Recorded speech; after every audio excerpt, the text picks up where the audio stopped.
Joining me now, David Jones. David running for governor of Maine. David, thanks for being with us.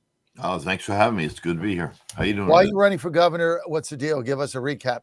Well, somebody has to do it, right? We got a governor up here right Yeah, I now. love that attitude. Somebody's got to do it, David, right? Might as well be you. Yeah. Well, look, I've been at this for a while. I've never held political office before, but I've been watching this and been partaking in politics here in Maine for 20 years. So I've seen all the ills, and with this governor and the administration she put together, it's like, okay, enough is enough. I just got to step up.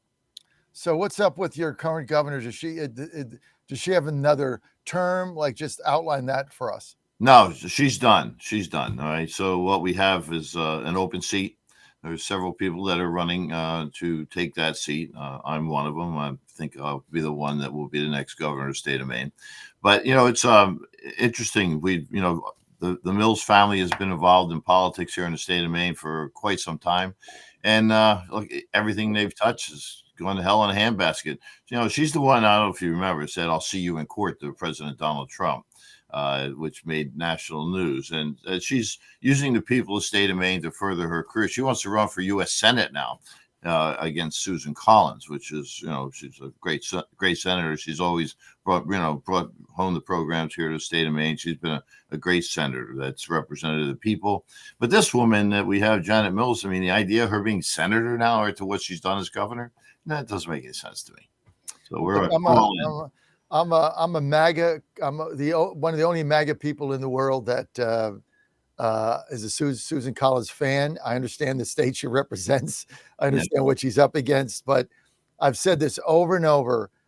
You can say what you want about Susan Collins, but for her career, when push comes to shove and we need her vote on something big, when we need it, it's always there. And she single-handedly saved the Kavanaugh nomination herself, in my judgment. But look, I mean, I get where Susan's coming from. I mean, she's in Maine, right? I mean, I was a fan of Olympia Snow as well. It is what it is, and I think Susan she's a very authentic woman. But anytime you needed her vote, absolutely needed it, she was always there. So that's the way I look at it.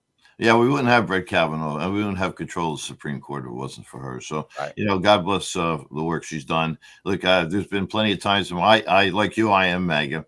I'm the only MAGA candidate that's, standing up here and running for governor. I was chairman and founder of Making Maine Great Again. It was a super PAC I created in 2016 to get President Trump elected. And we came 22,000 votes away from turning the state of Maine red. That's really close, so it was a lot of good work, and we can do it again.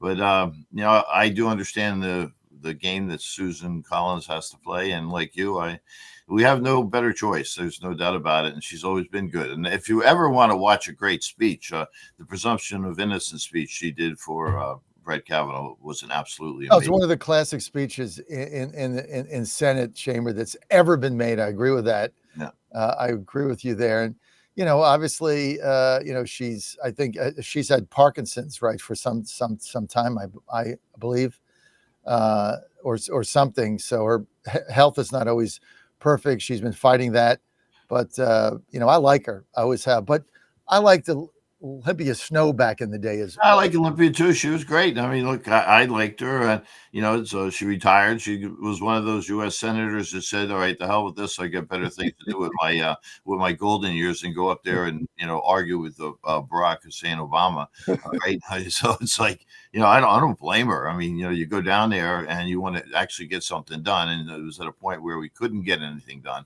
And but look, we just need fighters. We need people, like Donald Trump to get out there and do the things that I've always wanted a president to do. He's doing it. I can tell you, America has Trump, and Maine, well, they could have David Jones if they want him. How do you win the nomination?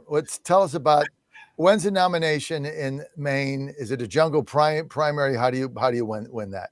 I think it's grassroots. I'm a grassroots kind of guy. We've got a lot of grassroots organizations behind me. I travel a lot. We put over 13, maybe 14,000 miles on our vehicles, just traveling in the past couple of months, going from event to event, meeting people. This is about the people of the state of Maine. And the only way they're going to get a governor that cares is get involved and stand behind that guy. Look at their history, look at who they are, look at what they've done, look at how the causes that they stood up for. I sued the governor over ranked choice voting, which is a really really dumb thing we have here in the state of Maine. It's for our primary where we get the ranked choice, but in the general election it's plurality. I sued over violating our constitutional rights during the COVID era. We were on total lockdown. We have another lawsuit we're preparing now against the red flag law here in the state of Maine. So, I mean, look, you got to get a guy that's got some fire in his belly. And, listen, I'm out at every event. If you've, I don't know if you ever run for office or held office, but I can tell you, it's a lot of work. And when you're running a statewide race, there's a lot of people you got to meet. We have 1.4 million people. We're spread out over 30,500 square miles of land. It's a big state. And listen, I'd be a great governor, but you got to work hard. The guy that wins is the guy that gets in front of everybody every opportunity he has to shake hands. Dave, I've only got a couple of minutes. Tell us about your background. Well, I'm a self-made guy. Started in construction business when I was 17 years old. I've been self-employed my entire life. I've always signed the front of the check. I'm, married. I have for 40 years. I have 6 children, 8 grandchildren. I'm doing this for them and everybody else's kids. I'm that guy that signed the front of the check my entire life. I'm the guy that always people said you can't do it. Well, I did it just to tick you off. And I'm going to do this. I'm going to become governor, and we're going to spin this thing around 180 degrees, and we're going to win, and we're going to make Maine great again. When's your primary? Our primary is in June. All right. So as of J1, we're able to go ahead and collect signatures. We're fundraising right now. We have a website. It's jones2026.com. You can go there. Hey, call me. I give out my cell phone all the time. It's 207-650-3455. I want to hear from the Say that again. 207-650-3455. Thank Yeah, you. and so this is a race. There's a bunch of folks that are in it. They all have good intentions, but do they have what it takes to be the next governor of the state of Maine? Listen, I'm the guy. I know I'm the guy. So in your primary, there's ranked choice voting, right? Yes. Okay, so we're going to differ on this. Everybody hates this, right? I'm in favor of ranked choice voting in Republican primaries if the party chooses that. Yeah. And I'll tell you why. You can't attack each other in the primary because you got to be their second choice. This is the beauty of this, right? So all you have to do, you got to get enough first place votes, and then instead of attacking your opponents, you're going to be telling them about what you're going to do. So you get enough second choice votes, and then you're the nominee, and somebody's not dumping $8 million in negative ads on you in mailers because they can't. Because if they do, other independent expenditures will do it, but if they do it, then basically they're not going to be their second choice. So that's why there's benefits to this for you. If you can win this thing with ranked choice, the benefits are you're not getting attacked by your opponents going into the general. So that's gone. Yeah. And you're not going to have to spend as much money, and you're going to save that for the real thing we need, which is to beat the Democrat. Right. Well, listen, I hear I don't like a bloody primary either, and I have invoked the rule of Ronald Reagan, the 11th commandment: "Thou shalt not talk ill about any fellow Republican." However, there's going to be those that do, and but the bottom line is you can end up with a weak candidate, and the numbers can be played. I like plurality. I'm all about that. You win, you win. Are you the only MAGA candidate in this race for Yes. the Republican primary? I am the only mega candidate. Okay, so here's the deal. Okay. Here's the deal. Because a lot of people say ranked choice voting hurts MAGA. It hurts the America First candidate. I have an opposite view. I think it actually helps us. We're going to see how it plays out in your race, but it's definitely an incentive for me to go up there and try to help you out.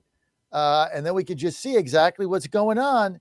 So I might call you up and might bring the Trump bus out there. Maybe we give you an endorsement here because if you're the only Trump guy in the race, we're there. Yes. And maybe we can show people that there is a way with ranked choice voting in primaries to make this work for us. Maybe not. Maybe there is. But you would be the guy, right? Well, Show it. absolutely. Yeah. I mean, and I'd invite you up here anytime. We've got plenty of places for you and your crew to stay. But, I'll tell you this. The ranked choice voting is controversial. I was against it from day one. But look, this is an experiment, right? We're Yes. experimenting with the process. And we're, regardless, I think I'll win the primary, and I have the best chance of winning in the general. And, I haven't shied away from the fact that I voted for Trump in 16, 20, and 2024. I haven't shied away with the fact that he's my president, and I like the things that he's doing. He's doing everything he can to, make America great again. And, like the bottom line is we finally have a leader. America's back. We're winning. There's people. It's a long-term game. This isn't something that happens overnight. This is something that's going to take a little bit of work. We 4 years of Joe Biden and 8 years of Barack Hussein Obama behind that was just a nightmare for me. I lived through it, and now we got Trump. We got him back, and he's doing his job, and he's doing what I want him to do as president of the United States. It has to happen. David Jones, you're tough not to like. I'll give you that. Well, You're tough not to like, David. I really like you. I've enjoyed it. Let's have you in again. Let's follow this campaign. I'm kind of pumped. well, I'd love to have you follow. I'd love to have you up here. Let's go to Maine. Screw these rhinos. Let's go. The way life should be, right? That's what David we got. Jones. David, again, people want to follow you. We like you. Right. Where do they go? You go to jones2026.com. And I want to wish everybody out there, a very, very Merry Christmas, Happy Hanukkah, and a Happy New Year. And hey, when I become governor, we'll have a hell of a party, right? It's going to happen. Dave, I'll probably call today about some ideas I have. Thanks, Dave. Love to hear. Love to hear. Thank you. David Jones, running for governor of Maine, kicking ass and taking names. I like this guy. All right, David, I got to go. We've got the wellness company is coming up. Dr. James Thorpe. Keep it right here.